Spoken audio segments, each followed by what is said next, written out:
awarded for news excellence. Good Morning Cleveland starts now.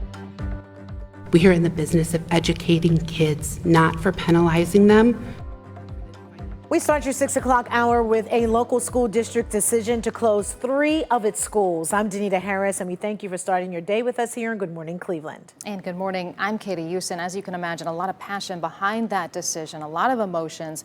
Last night, the Parma School Board voting in favor of the consolidation with plans to shut down those buildings by the end of the next school year. So our John Cossack is live there this morning with the response from the community. Good morning, John.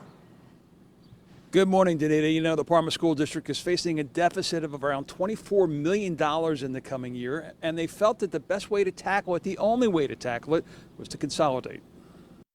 I know this is an extremely hard decision, and it's gonna be disappointing one way or the other. And with that, the Parma School Board voted to approve a plan to close 3 schools: Parma Park Elementary, Wrenwood Elementary, and the big one, Parma Senior High School. The closings would come at the end of the 2022-23 school year. The move will leave the district with 6 elementary, 3 middle, and 2 high schools. Parma Senior High will be torn down, with the site being the eventual home of a new high school that will be built once the money is raised. A concern of Michael Kowal, Parma Senior grad and a father of 4. That was our biggest concern, because they're voting to demolish a school where they don't have the money to build a new one. So the land is just going to sit vacant, because each bond issue that they've brought forth over the past few years, it's just progressively got voted down by no, even more and more. A concern also raised by the lone school board member who voted against the plan. We not only don't have the money to do it, we haven't even asked the people for the money to do it. And on top of that, we haven't even decided if we were going to ask the people for the money to do this. So we have no money to rebuild this building. So if we can't get the money to do it, this place just becomes a park. Very difficult decision, very emotional decision, as these things always are. Once again, this leaves Parma now with 6 elementary, 3 middle school, 2 high school. And again, this goes into effect not next school year, but the following one.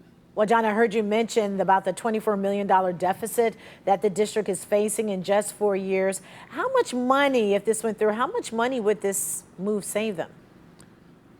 So the superintendent says in the first year alone, about $3.15 million. So it's a great start, but again, we're talking about $24 million, and he says there's a long way to go. It is not a one snap your finger and get, everything done process.